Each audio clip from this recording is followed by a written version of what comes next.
नमस्कार दोस्तों, the book Yogi channel पर आपका एक बार फिर से स्वागत है।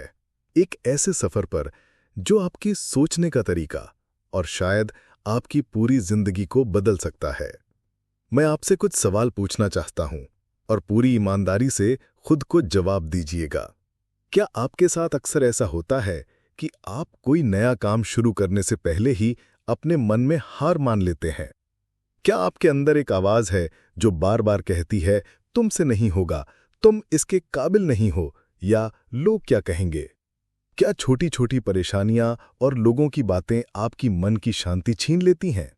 क्या आप अक्सर तनाव, चिंता और एक अजीब सी बेचैनी में जीते हैं? क्या आप सुबह तो पूरी एनर्जी के साथ उठते हैं, पर शाम होते होते बिना कोई खास शारीरिक मेहनत किए पूरी तरह इमोशनली और मेंटली ड्रेन्ड महसूस करते हैं? अगर इनमें से किसी भी सवाल का जवाब हाँ है, तो यकीन मानिए आप अकेले नहीं हैं। आज के इस कॉम्पिटिटिव दौर में, नोएडा जैसे शहर की तेज रफ्तार जिंदगी में, हम में से ज्यादातर लोग सेल्फ डाउट, नेगेटिविटी और एनर्जी ड्रेन की इस लड़ाई को रोज लड़ रहे हैं। लेकिन क्या हो अगर मैं आपसे कहूं कि इन सभी समस्याओं का एक इलाज मौजूद है, एक ऐसा शक्तिशाली एंटीडोट जो नकारात्मकता के इस जहर को काट सकता है, एक ऐसा प्रैक्टिकल मैनुअल जो आपको सिखाता है कि अपने मन की शक्तियों का इस्तेमाल करके एक ज्यादा खुश, ज्यादा शांत और ज्यादा कामयाब जिंदगी कैसे जिएं। आज हम एक ऐसी ही महान किताब की बात करने जा रहे हैं जिसने दुनिया भर में 5 करोड़ से ज्यादा लोगों को निराशा से निकालकर आशा की रोशनी दिखाई है। मैं बात कर रहा हूं नॉर्मन विंसेंट पील की अमर रचना the power of positive thinking की। ये कोई ख्याली पुलाव पकाने वाली किताब नहीं है। ये एक स्पिरिचुअल डॉक्टर पील द्वारा लिखा गया एक ऐसा प्रैक्टिकल गाइड है जो मनोविज्ञान और गहरे आध्यात्मिक सिद्धांतों को मिलाकर हमें सिखाता है कि हमारी सबसे बड़ी शक्ति हमारे अपने विचार हैं। इस किताब का मूल मंत्र है, अपने विचारों को बदलो और तुम अपने दुनिया को बदल दोगे। तो चलिए अपने मन के दरवाजे खोल लीजिए और इस जीवन बदलने वाले ज्ञान के पहले हिस्से में कदम रखते हैं। आज हम इसके शुरुआती 4 अध्यायों को समझेंगे जो एक सकारात्मक जीवन की नींव हैं। चैप्टर 1, बिलीव इन योरसेल्फ, खुद पर विश्वास करें। किताब का पहला और सबसे जरूरी अध्याय खुद पर विश्वास करना। डॉक्टर पील कहते हैं कि उन्होंने अपने जीवन में हजारों लोगों की काउंसलिंग की और उन्होंने पाया कि ज्यादातर लोगों की समस्याओं की जड़ में एक ही बीमारी थी, हीन भावना या इंफीरियॉरिटी कॉम्प्लेक्स। ये कैसी गहरी भावना है जो हमें यकीन दिलाती है कि हम दूसरों से कम हैं, कि हम में कोई कमी है। और यही सेल्फ डाउट, यही आत्मविश्वास की कमी वो अदृश्य जंजीर है जो हमें आगे बढ़ने से रोकती है। हम मौके गंवा देते हैं, हम रिश्ते खराब कर लेते हैं, हम अपनी काबिलियत का 100% कभी इस्तेमाल ही नहीं कर पाते, सिर्फ इसलिए क्योंकि हमें अंदर से यकीन ही नहीं होता कि हम सफल हो सकते हैं। डॉक्टर पील एक कहानी सुनाते हैं।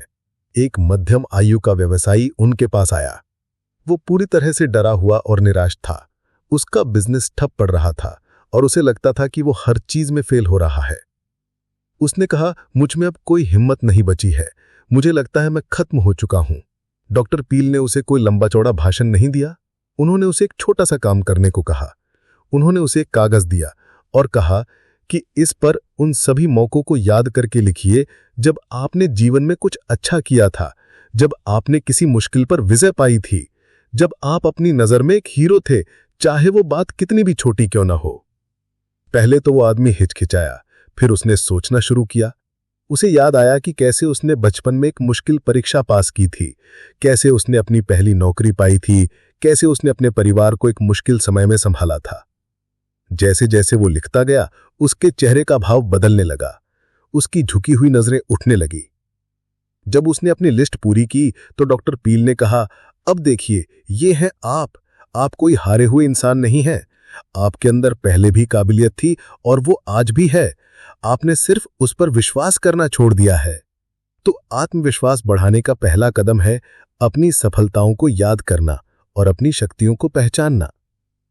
इसके बाद डॉक्टर पील एक बहुत ही शक्तिशाली टेक्निक बताते हैं जिसे वो पॉजिटिव एफर्मेशंस या सकारात्मक कथनों का प्रयोग कहते हैं। वो कहते हैं कि हमारा अवचेतन मन एक खेत की तरह है। आप उसमें जो बीज बोएंगे वही फसल काटेंगे। अगर आप लगातार शक और डर के बीज बोएंगे तो आपकी जिंदगी में असफलता ही उगेगी। लेकिन अगर आप विश्वास और हिम्मत के बीज बोएंगे तो वो एक वाक्य बताते हैं जो बाइबल से लिया गया है, पर उसका सिद्धांत सार्वभौमिक है। I can do all things through Christ who strengthens me. आप इसे अपने विश्वास के अनुसार बदल सकते हैं, जैसे मेरे अंदर जो शक्ति है उससे मैं कुछ भी कर सकता हूं, या ईश्वर की शक्ति मेरे साथ है और मैं हर मुश्किल पर विजय पा सकता हूं। डॉक्टर पील सलाह देते हैं कि इस वाक्य को दिन में कई बार दोहराएं। इसे अपनी मेज पर लिखें, अपने बाथरूम के शीशे पर चिपकाएं, इसे अपनी आवाज में रिकॉर्ड करके सुनें। धीरे धीरे ये विचार आपके अवचेतन मन में बैठ जाएगा और आपकी पुरानी नकारात्मक सोच को बाहर निकाल फेंकेगा। तो आज से खुद पर शक करने की बजाय खुद को ये याद दिलाना शुरू कीजिए कि आप शक्तिशाली हैं, आप काबिल हैं और आपके अंदर अनंत संभावनाएं हैं। Chapter 2, a peaceful mind generates power. एक शांत मन शक्ति पैदा करता है। दूसरे अध्याय में डॉक्टर पील हमें शक्ति के स्रोत तक ले जाते हैं, और वो स्रोत है हमारा अपना मन। वो कहते हैं कि एक शक्तिशाली जीवन का रहस्य एक शांत मन में छिपा है। कल्पना कीजिए एक झील की। अगर झील का पानी शांत है तो वो सूरज की रोशनी को पूरी तरह प्रतिबिंबित यानी रिफ्लेक्ट कर सकती है और आप उसकी गहराई में भी देख सकते हैं। लेकिन अगर झील में तूफान आया हुआ है, लहरें उठ रही हैं, तो वो न तो कुछ प्रतिबिंबित कर पाती है और न ही उसकी गहराई का पता चलता है। हमारा मन भी उसी झील की तरह है। जब हमारा मन चिंता, नफरत, बदले की भावना और तनाव की लहरों से भरा होता है तो वो अपनी सारी शक्ति खो देता है। एक अशांत मन कोई सही फैसला नहीं ले सकता, वो कोई क्रिएटिव विचार पैदा नहीं कर सकता और वो बॉडी को भी थका देता है। आज की दुनिया को देखिए, हम सब एक मेंटल टीवी के साथ जी रहे हैं जो 24 घंटे ऑन रहता है। हमारे दिमाग में लगातार डर की, चिंता की और बुरी खबरों की तस्वीरें चलती रहती हैं, और यही मानसिक कोलाहल, यही शोर हमारी सारी एनर्जी और शक्ति को सोख लेता है। तो सवाल यह है कि इस मन को शांत कैसे करें? डॉक्टर पील इसके लिए एक बहुत ही सुंदर और प्रैक्टिकल टेक्निक सिखाते हैं, जिसे वो माइंड ड्रेनिंग या मन को खाली करने की प्रक्रिया कहते हैं। वो सलाह देते हैं कि हर रात सोने से पहले कुछ मिनट के लिए चुपचाप बैठें और सचेत रूप से जानबूझकर अपने मन से दिन भर के सभी नकारात्मक विचारों को बाहर निकालने की कल्पना करें।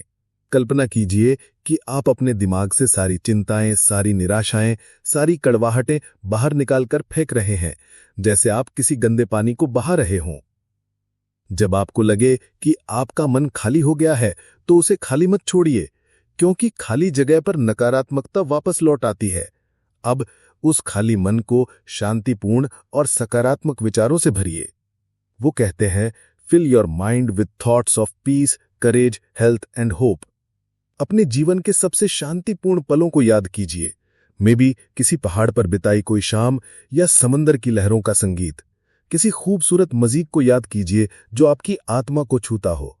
अपने प्रियजनों के मुस्कुराते हुए चेहरों को याद कीजिए, या अपने विश्वास के अनुसार किसी प्रार्थना या मंत्र का जाप कीजिए।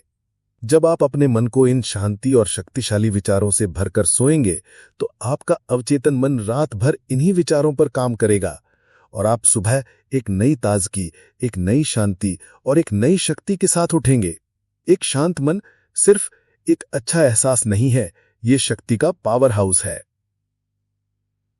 Chapter 3, how to have constant energy. हमेशा ऊर्जावान कैसे रहें? तीसरे अध्याय में डॉक्टर पील एक ऐसी समस्या की बात करते हैं जो आज हम सब की समस्या है, एनर्जी की कमी या थकान।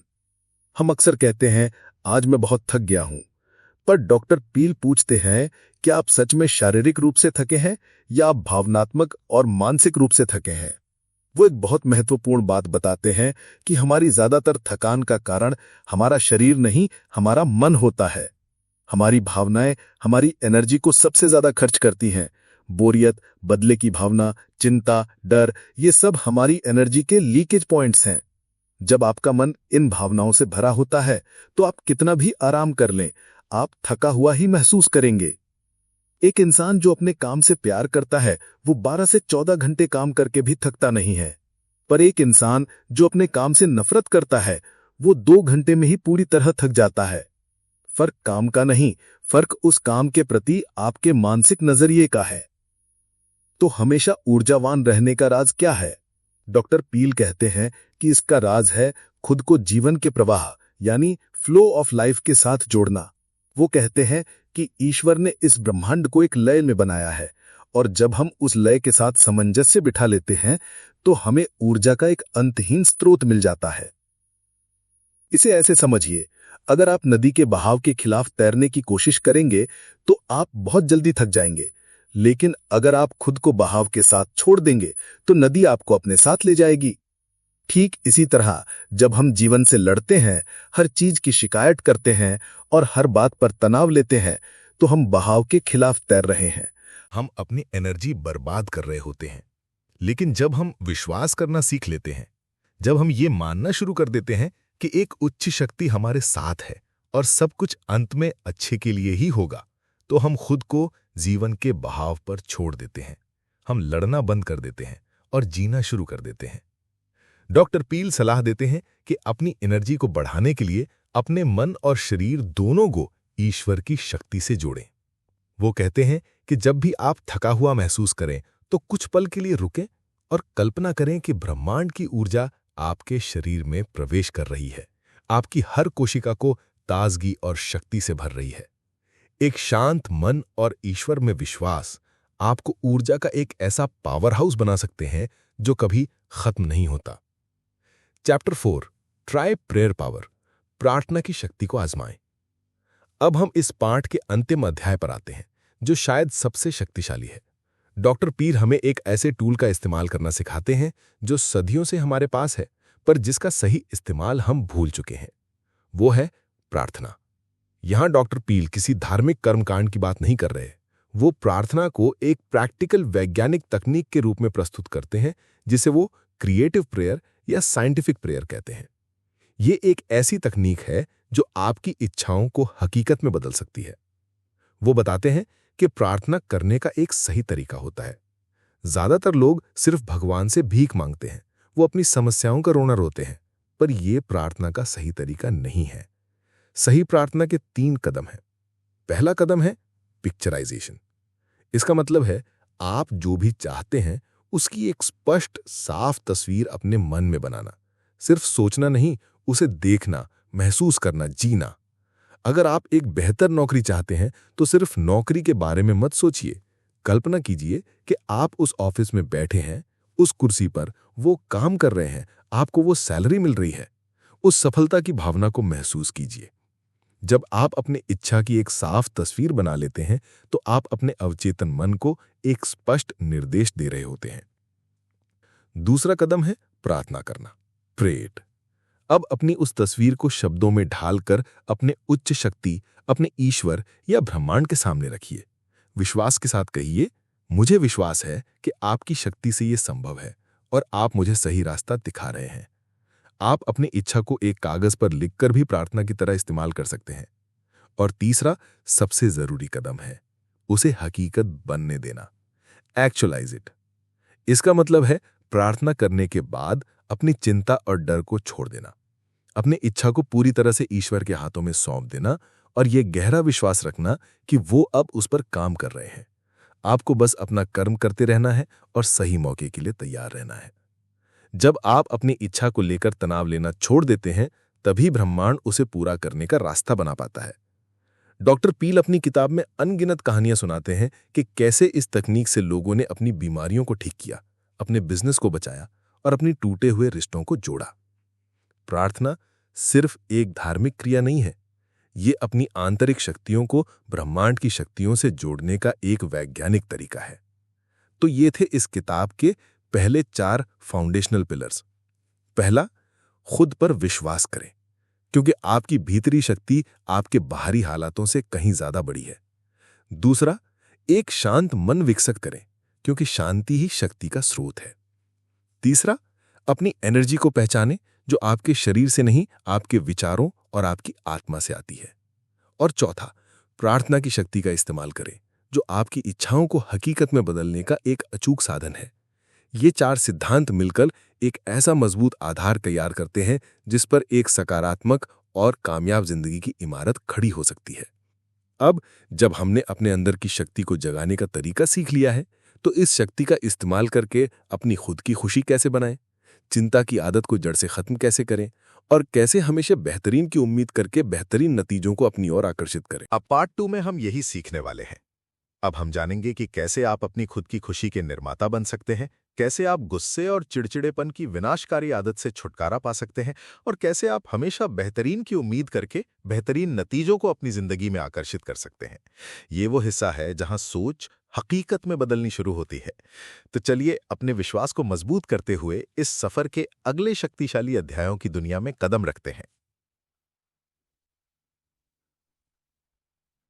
Chapter 5 how to create your own happiness, अपनी खुशी खुद कैसे बनाएं।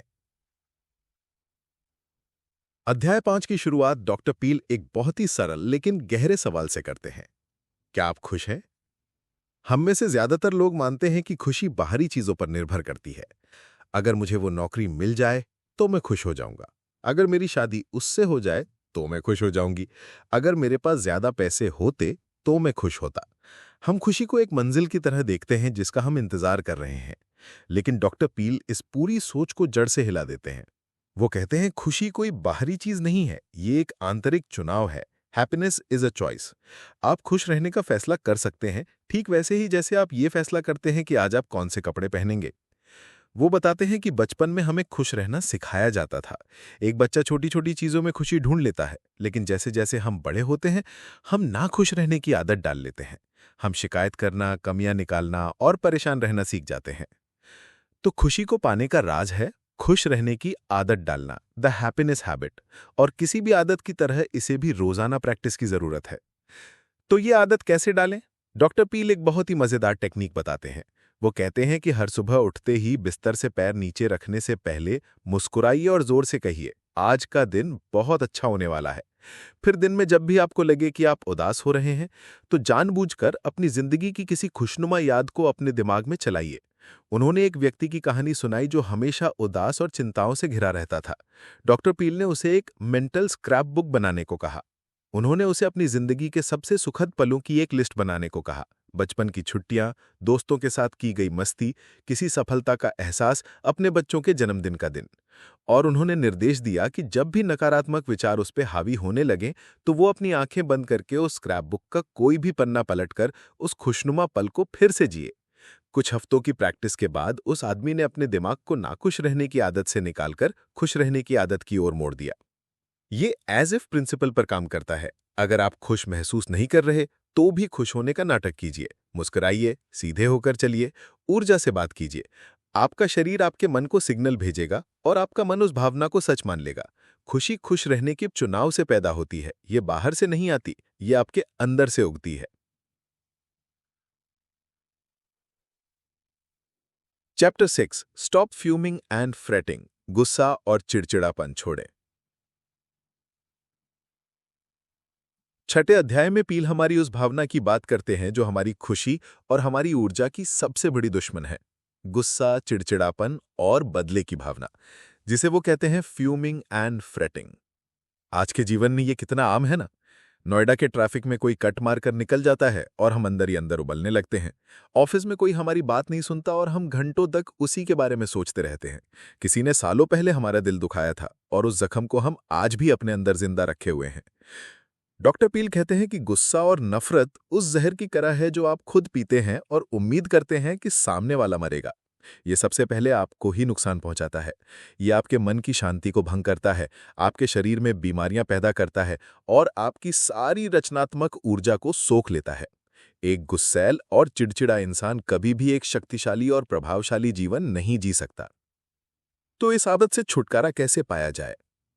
इसका पहला कदम है ये समझना कि ये कितना नुकसानदायक है। आपको ये फैसला करना होगा कि मैं अपनी कीमती ऊर्जा को इन फालतू की भावनाओं पर बर्बाद नहीं करूंगा। मेरा मानसिक स्वास्थ्य किसी की छोटी मोटी गलती से कहीं ज्यादा जरूरी है। इसके बाद डॉक्टर पील एक प्रैक्टिकल टेक्निक देते हैं, द कूलिंग ऑफ प्रोसेस। जब भी आपको किसी पर गुस्सा आए तो तुरंत प्रतिक्रिया देने के बजाय एक ब्रेक लीजिए। उस सिचुएशन से बाहर निकल जाइए, गहरी सांसें लीजिए और अपने गुस्से को ठंडा होने का समय दीजिए। वो कहते हैं कि ज्यादातर मामलों में जो बात आपको उस पल में पहाड़ जैसी लग रही थी, वो कुछ घंटों बाद एक छोटे से कंकड़ जैसी लगने लगेगी। और सबसे शक्तिशाली तरीका है, जिसे हम अध्याय 2 में सीख चुके हैं, मन को खाली करना। जब आपका मन किसी के प्रति नाराजगी और कड़वाहट से भर जाए, तो अकेले में बैठकर कल्पना कीजिए कि आप उस सारी नकारात्मकता को अपने अंदर से बाहर निकाल रहे हैं और फिर उस खाली जगह को शांति, क्षमा यानी फॉरगिवनेस और समझ से भरिए। उस इंसान के लिए प्रार्थना कीजिए जिसने आपका दिल दुखाया है। ये मुश्किल है, पर ये आपको आजाद कर देता है। क्षमा करना दूसरे इंसान के लिए कोई एहसान नहीं है, ये आपकी अपनी मानसिक शांति और स्वास्थ्य के लिए एक तोहफा है। जब आप गुस्सा छोड़ते हैं तो आप अपनी शक्ति को वापस पा लेते हैं।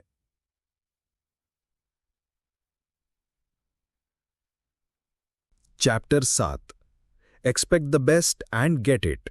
हमेशा सर्वश्रेष्ठ की उम्मीद करें और उसे पाएं। 7वां अध्याय हमें एक ऐसे सार्वभौमिक नियम के बारे में बताता है जो शायद इस किताब का सबसे बड़ा राज है। और वो नियम है, आप जीवन में वही पाते हैं जिसकी आप सच में दिल की गहराइयों से उम्मीद करते हैं। What you deeply expect, you tend to get। ये सिर्फ एक सकारात्मक सोच नहीं है, ये एक गहरा विश्वास है। ये एक चुंबकीय शक्ति की तरह काम करता है। अगर आप सुबह उठकर ये उम्मीद करते हैं कि आज का दिन खराब जाएगा, लोग आपसे बुरा व्यवहार करेंगे और आपके काम बिगड़ जाएंगे, तो आपका मन अनजाने में उन्हीं चीज़ों को अपनी ओर आकर्षित करने लगता है। आप छोटी छोटी नकारात्मक बातों पर ज्यादा ध्यान देने लगते हैं और आपकी ये उम्मीद हकीकत बन जाती है।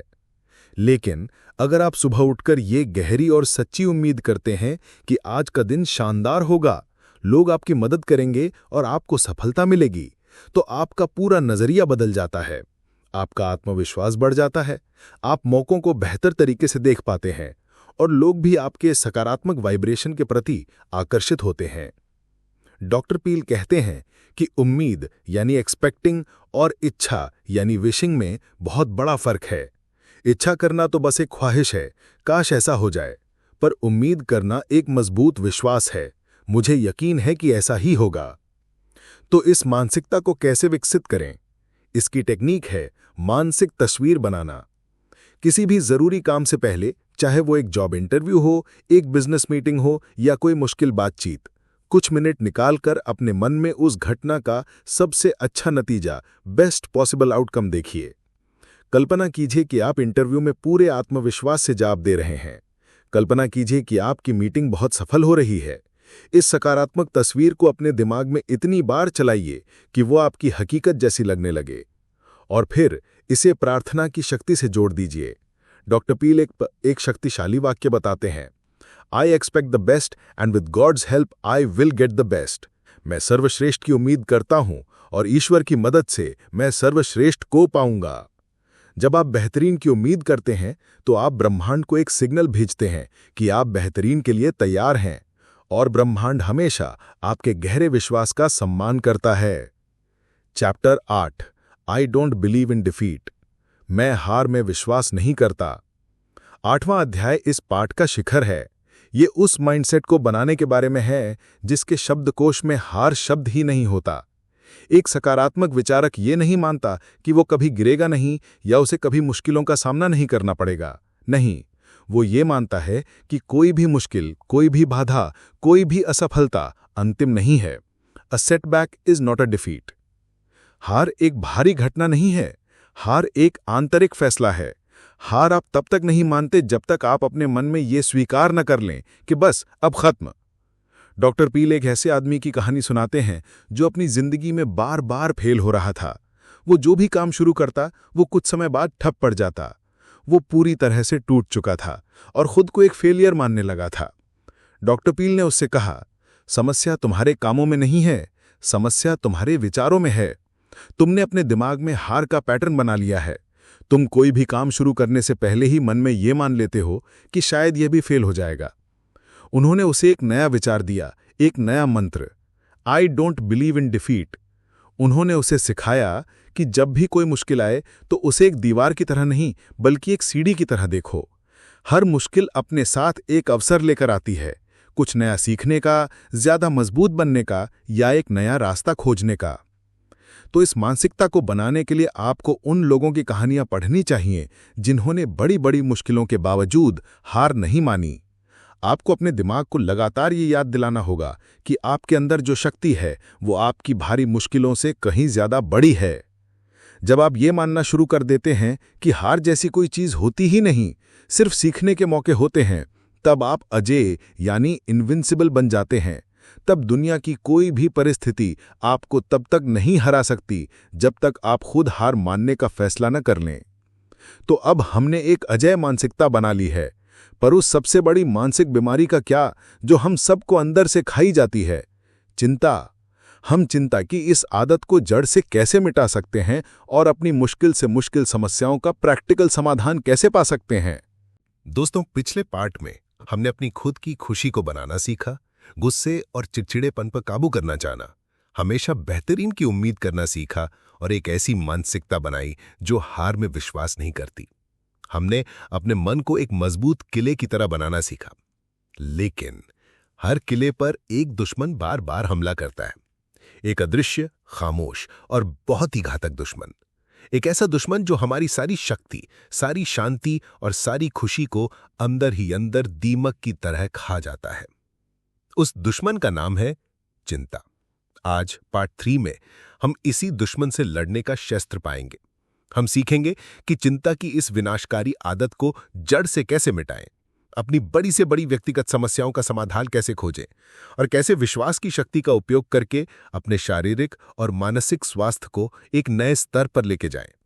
ये पार्ट हमारे आंतरिक उपचार के बारे में है। तो चलिए एक गहरी सांस लीजिए और अपने मन को ठीक करने की इस प्रक्रिया की शुरुआत करते हैं। Chapter 9, how to break the worry habit, चिंता की आदत को कैसे तोड़ें। अध्याय 9 की शुरुआत में डॉक्टर पील एक बहुत ही चौंकाने वाली बात कहते हैं। वो कहते हैं कि चिंता आज के दौर की सबसे बड़ी और सबसे विनाशकारी महामारी है। ये एक ऐसी मानसिक आदत है जिसे हम बचपन से ही पकड़ लेते हैं और जो हमारी पूरी जिंदगी हमारी क्षमताओं पर एक ब्रेक लगा के रखती है। चिंता होती क्या है? ये भविष्य की समस्याओं के ऊपर, जो अभी तक आई भी नहीं है, एक डर का प्रवाह है। ये एक टूटी हुई रिकॉर्डिंग की तरह है जो हमारे दिमाग में बार बार बजती रहती है। क्या होगा अगर मैं फेल हो गया? क्या होगा अगर मुझे वो बीमारी हो गई? क्या होगा अगर मेरे पास पैसे खत्म हो गए? ये क्या होगा अगर का खेल हमारे दिमाग में एक गहरा नाला बना देता है और फिर हमारा मन बिना सोचे समझे आदतन उसी नाले में बहने लगता है। चिंता करना हमारी डिफॉल्ट सेटिंग बन जाती है।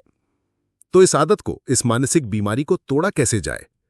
डॉक्टर पील कहते हैं कि चिंता को चिंता से नहीं हराया जा सकता। इसे सिर्फ एक ही चीज हरा सकती है और वो है एक उससे भी ज्यादा शक्तिशाली भावना, यानी विश्वास। जिस मन में विश्वास होता है वहां चिंता टिक नहीं सकती। इसके लिए वो एक बहुत ही शक्तिशाली मानसिक प्रक्रिया बताते हैं जिसे हम पहले भी छू चुके हैं, पर यहां इससे खास तौर पर चिंता के लिए इस्तेमाल करना है। वो है मन को खाली करने की तकनीक, द माइंड एम्प्टीइंग टेक्निक। ये एक इमरजेंसी मेंटल ड्रेनेज की तरह है। जब भी आप महसूस करें कि आपका दिमाग चिंता के विचारों से भर गया है और आप एक लूप में फंस गए हैं, तो तुरंत ये करें। पहला कदम, अपनी मानसिक उंगलियों से, अपने दिमाग से उन सभी चिंताजनक विचारों को बाहर निकालते हुए कल्पना करें। कल्पना करें कि आप सच में अपने मन के अंदर हाथ डालकर उस चिंता के काले चिपचिपे ढेर को बाहर निकाल रहे हैं। दूसरा कदम, उस निकाले हुए ढेर को अपनी कल्पना में बहुत दूर फेंक दें, उसे गायब होते हुए देखें। और तीसरा, सबसे जरूरी कदम, उस खाली जगह को तुरंत एक शक्तिशाली, सकारात्मक और विश्वास से भरे विचार से भर दें। कोई भी ऐसा विचार जो चिंता से ज्यादा ताकतवर हो, जैसे कि विश्वास डर से ज्यादा शक्तिशाली है, या ईश्वर मेरे साथ है, मुझे डरने की कोई जरूरत नहीं है, या सब कुछ ठीक हो जाएगा, रास्ता निकल आएगा। इस एक विचार को अपने मन में तब तक दोहराते रहें जब तक कि वो चिंता की खाली जगह पर पूरी तरह से कब्जा न कर ले। एक और प्रैक्टिकल तरीका वो बताते हैं, अपने जीवन को डे टाइट कंपार्टमेंट्स यानी दिन प्रतिदिन के डिब्बों में जीना। हम अक्सर दुखी रहते हैं क्योंकि हम बीते हुए कल के बोझ और आने वाले कल की चिंता दोनों को आज अपने कंधों पर उठा के चलते हैं। डॉक्टर पील कहते हैं, लोहे के दरवाजों से अतीत और भविष्य को बंद कर दीजिए। सिर्फ आज के दिन में जिएं। आज की समस्याओं को सुलझाएं, आज की खुशियों को महसूस करें। जो आज को संभाल लेता है उसका कल अपने आप संभल जाता है। Chapter 10, power to solve personal problems. व्यक्तिगत समस्याओं को सुलझाने की शक्ति। चिंता को दूर करने के बाद 10वां अध्याय हमें सिखाता है कि अपनी असली समस्याओं का सामना कैसे करें और उनका समाधान कैसे निकालें। डॉक्टर पील कहते हैं कि दुनिया में कोई भी ऐसी समस्या नहीं है जिसके अंदर ही उसका समाधान न छिपा हो। हमें सिर्फ उसे खोजने का सही तरीका आना चाहिए। वो समस्याओं को सुलझाने के लिए एक बहुत ही व्यवस्थित, लगभग गणितीय फॉर्मूला देते हैं। अगर आप किसी भी समस्या में फंसे हुए हैं तो इन कदमों का पालन करें। पहला कदम, विश्वास करें। सबसे पहले घबराएं नहीं। ये विश्वास करें कि आपकी समस्या का एक समाधान मौजूद है और वो आपको मिल सकता है। डर और घबराहट की स्थिति में हमारा दिमाग काम करना बंद कर देता है। इसीलिए सबसे पहले शांत होकर विश्वास करना जरूरी है। दूसरा कदम, विश्लेषण करें। एक कागज और कलम लें। अपनी समस्या से जुड़े सभी तथ्यों को जितनी ईमानदारी से हो सके लिख डालें। सिर्फ अपनी भावनाओं को नहीं बल्कि असलियत को लिखें। जब आप अपनी समस्या को कागज पर उतारते हैं तो वो कम डरावनी और ज्यादा स्पष्ट दिखने लगती है। तीसरा कदम, विचार मंथन करें। अब उस कागज पर अपनी समस्या के सभी संभावित समाधानों को लिखना शुरू करें। इस समय सही या गलत के बारे में मत सोचिए। छोटे से छोटा, बड़े से बड़ा, हर संभव हल लिख डालिए। चौथा कदम, अपने अंतर्ज्ञान पर भरोसा करें। जब आप पूरी तरह से सोच विचार कर चुके हों तो अपने दिमाग को शांत करें और प्रार्थना करें। कहें कि मैंने अपनी पूरी दिमागी शक्ति का इस्तेमाल कर लिया है, अब मुझे सही रास्ता दिखाइए। इसके बाद आपके अंदर से, आपके गट फीलिंग से जो आवाज आती है, जो समाधान सही महसूस होता है, अक्सर वही सही समाधान होता है। एक शांत और विश्वास से भरे मन में पैदा हुआ अंतर्ज्ञान ईश्वर का मार्गदर्शन होता है। डॉक्टर पील एक व्यापारी की कहानी बताते हैं जो मानता था कि उसका बिजनेस तबाह होने वाला है। उसने इस फॉर्मूले का इस्तेमाल किया। उसने जब सारे तथ्य कागज पर लिखे तो उसे एहसास हुआ कि उसकी 90% समस्याएं सिर्फ उसके दिमाग में थीं, हकीकत में नहीं। असली समस्या बहुत छोटी थी जिसे उसने कुछ ही दिनों में सुलझा लिया।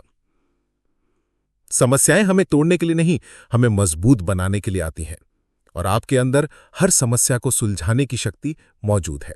Chapter 11, how to use faith in healing. उपचार में विश्वास का उपयोग कैसे करें।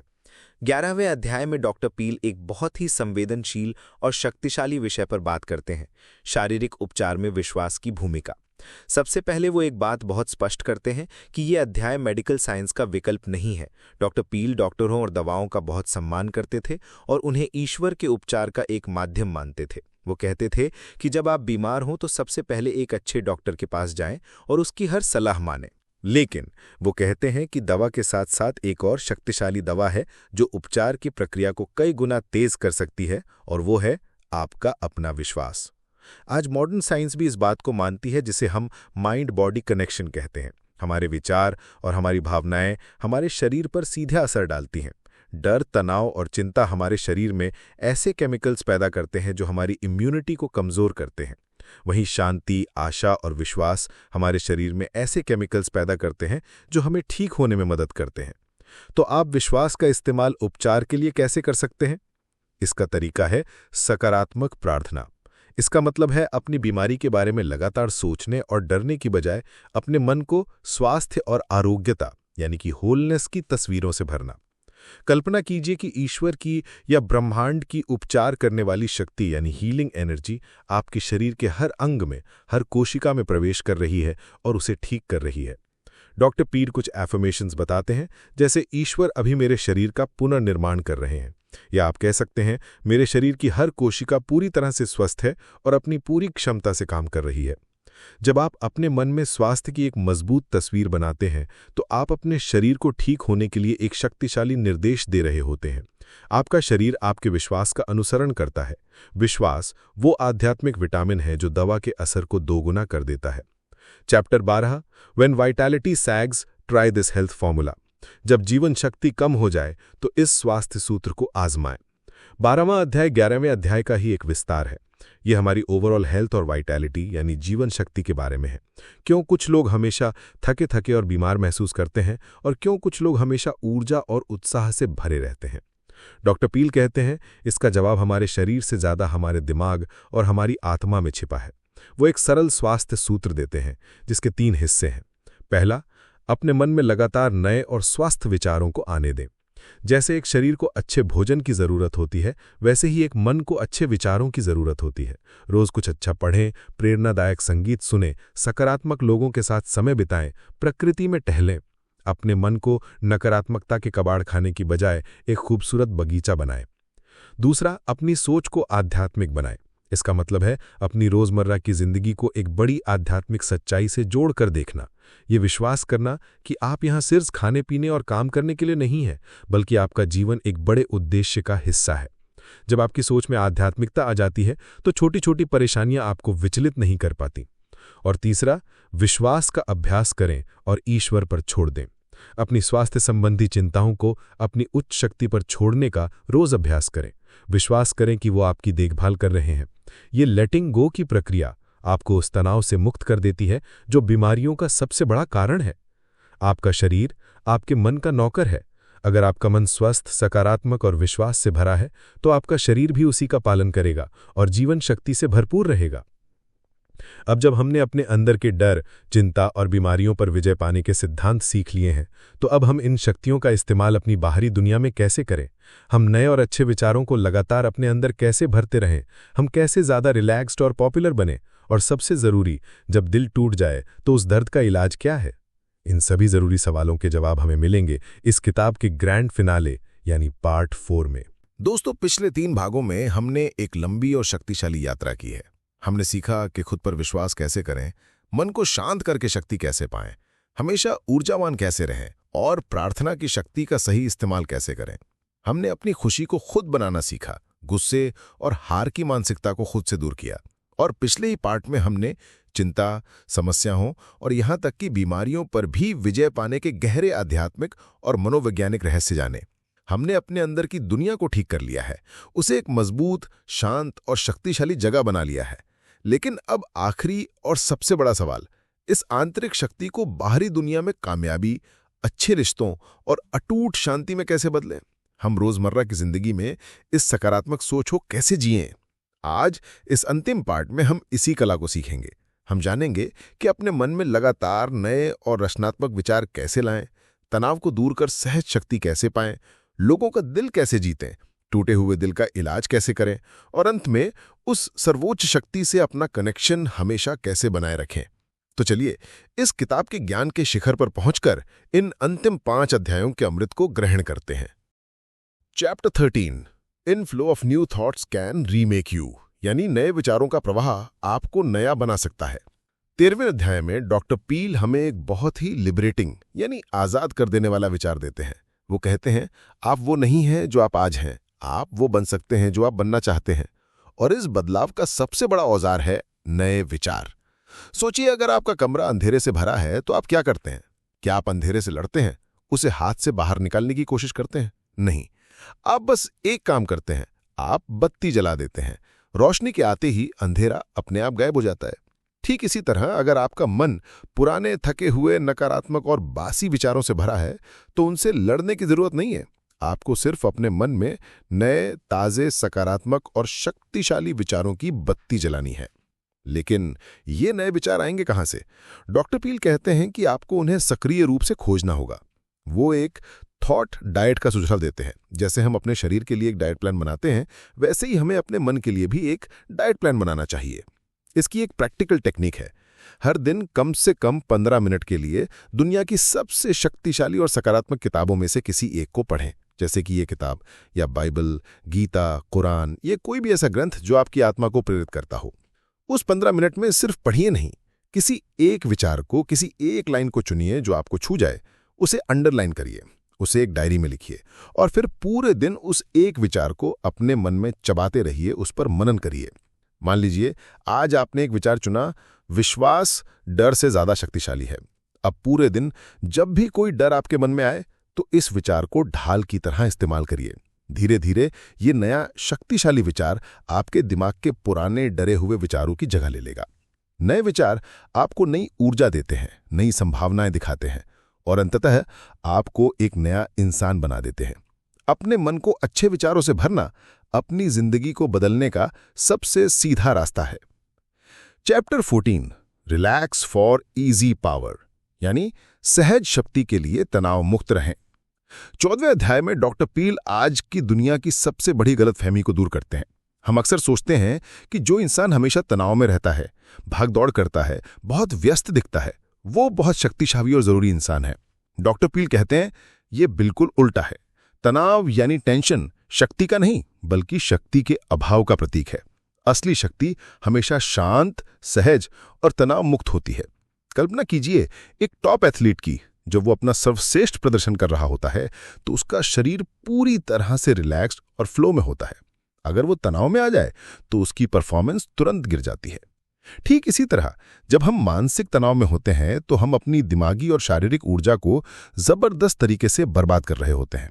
एक तनावग्रस्त मन सही फैसले नहीं ले सकता, वो क्रिएटिव नहीं हो सकता, वो शक्ति पैदा नहीं करता, वो शक्ति को खत्म करता है। तो इस तनाव से मुक्त होकर सहज शक्ति कैसे पाएं?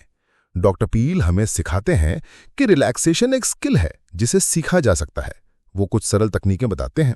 दिन के बीच में जब भी आप तनाव महसूस करें तो 1-2 मिनट के लिए अपनी कुर्सी पर आराम से बैठ जाएं, अपनी आंखें बंद करें और अपने शरीर को एक ढीले कपड़े की तरह महसूस करें।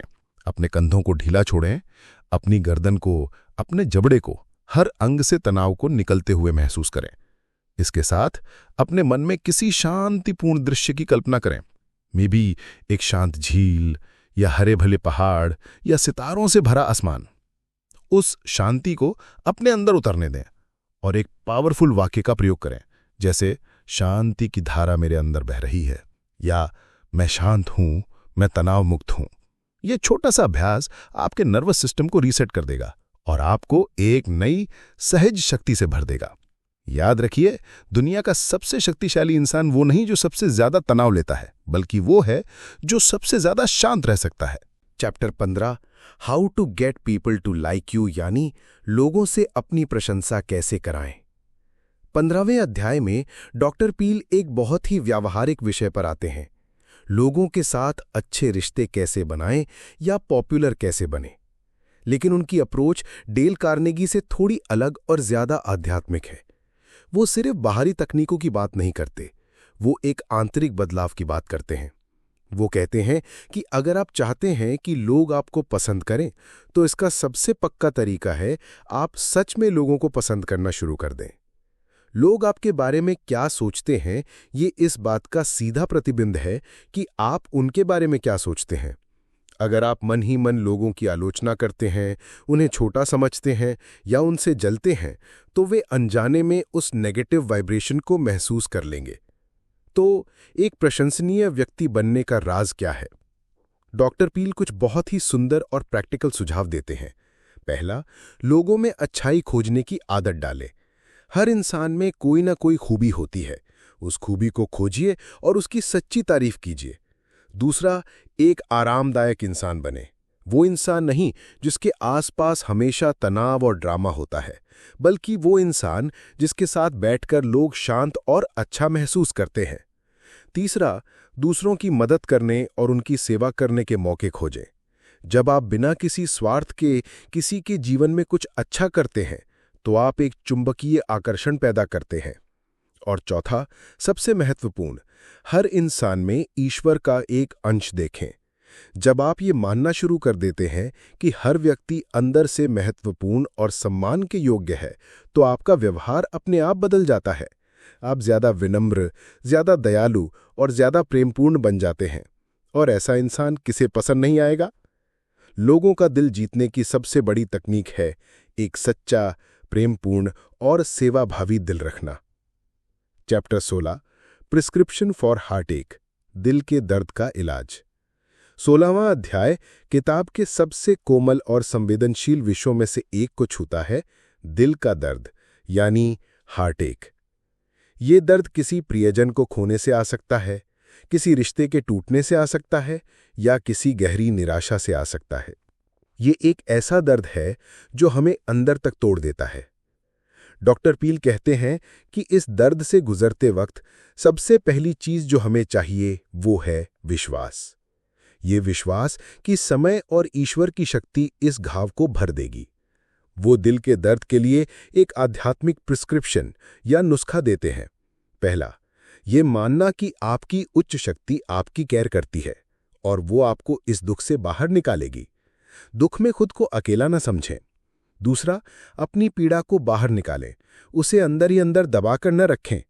किसी भरोसेमंद दोस्त से बात करें, किसी काउंसलर से मिलें या प्रार्थना में अपने दिल का सारा बोझ अपनी उच्च शक्ति के सामने उड़ेल दें। आंसुओं को बहने दें, क्योंकि वो उपचार प्रक्रिया का हिस्सा है। और तीसरा, सबसे शक्तिशाली इलाज, किसी और के दर्द को कम करने में लग जाएं। जब आप अपने दुख से ध्यान हटाकर किसी और दुखी इंसान के आंसू पोंछने में लग जाते हैं तो आपका अपना दुख अपने आप कम होने लगता है। दूसरों की सेवा करना खुद के जख्मों पर मरहम लगाने का सबसे अच्छा तरीका है। ये आपके दर्द को एक मकसद दे देता है। और अंत में रोज इस विचार से अपने मन को भरें कि उपचार की प्रक्रिया चल रही है। कहें, ईश्वर मेरे टूटे हुए दिल को जोड़ रहे हैं, शांति और शक्ति मेरे अंदर लौट रही है। समय और विश्वास हर जख्म को भर देते हैं। और अब हम इस किताब के अंतिम और शिखर अध्याय पर पहुंचे हैं। ये अध्याय इस पूरी किताब का सार है। डॉक्टर पील ने हमें अब तक जितनी भी तकनीकें सिखाई हैं, चाहे वो आत्मविश्वास हो, शांति हो, ऊर्जा हो या उपचार हो, वो कहते हैं कि ये सभी तकनीकें 10 गुना ज्यादा शक्तिशाली हो जाती हैं जब आप एक काम करना सीख लेते हैं, उस सर्वोच्च शक्ति से अपना कनेक्शन बनाना और उस पर निर्भर रहना। यह अध्याय हमें याद दिलाता है कि पॉजिटिव थिंकिंग सिर्फ विशफुल थिंकिंग नहीं है। ये सिर्फ खुद को ये कहना नहीं है कि सब ठीक है। पॉजिटिव थिंकिंग असल में पॉजिटिव बिलीविंग है। ये एक गहरा और अटूट विश्वास है कि आप इस ब्रह्मांड में अकेले नहीं हैं।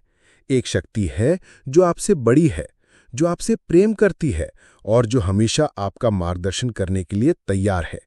आप उसे ईश्वर कहें, ब्रह्मांड कहें या अपनी आंतरिक आत्मा कहें, नाम से फर्क नहीं पड़ता, विश्वास से पड़ता है। तो इस शक्ति का सहारा कैसे लें? इसका तरीका है इसे अपनी जिंदगी का केंद्र बनाना। सिर्फ मुश्किल के समय में नहीं, बल्कि हर पल। सुबह उठते ही दिन शुरू करने से पहले कुछ पल के लिए उस शक्ति से जुड़ें और अपना दिन उसे समर्पित करें।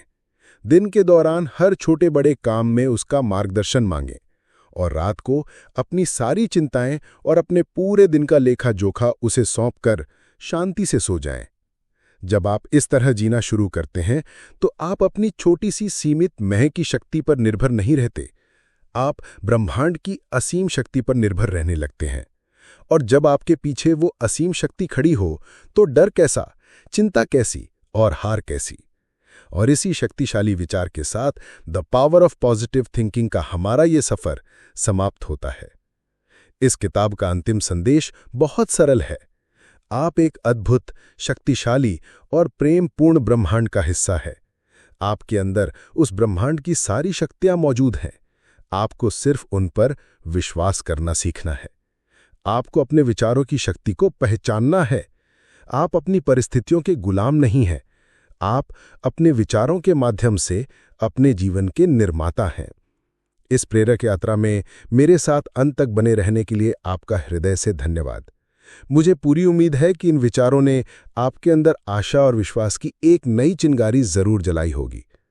अब सिर्फ सुनना काफी नहीं है, अब इन सिद्धांतों को जीने का समय है। आज ही इस किताब में से कोई एक विचार, कोई एक तकनीक चुनें और उसे अपनी जिंदगी का हिस्सा बनाने का संकल्प लें और देखें कि कैसे आपके विचार आपकी दुनिया को बदलना शुरू करते हैं। वीडियो को लाइक करें, अपने प्रियजनों के साथ शेयर करें और कमेंट में हमें बताएं कि ये किताब आपके लिए क्या मायने रखती है। और द बुक योगी चैनल को सब्सक्राइब करना ना भूलें ताकि हम ऐसे ही जीवन बदलने वाले सफर पर आगे भी साथ चलते रहें। हमेशा याद रखिए, सकारात्मक सोचिए, विश्वास रखिए और एक अद्भुत जीवन जिए। धन्यवाद।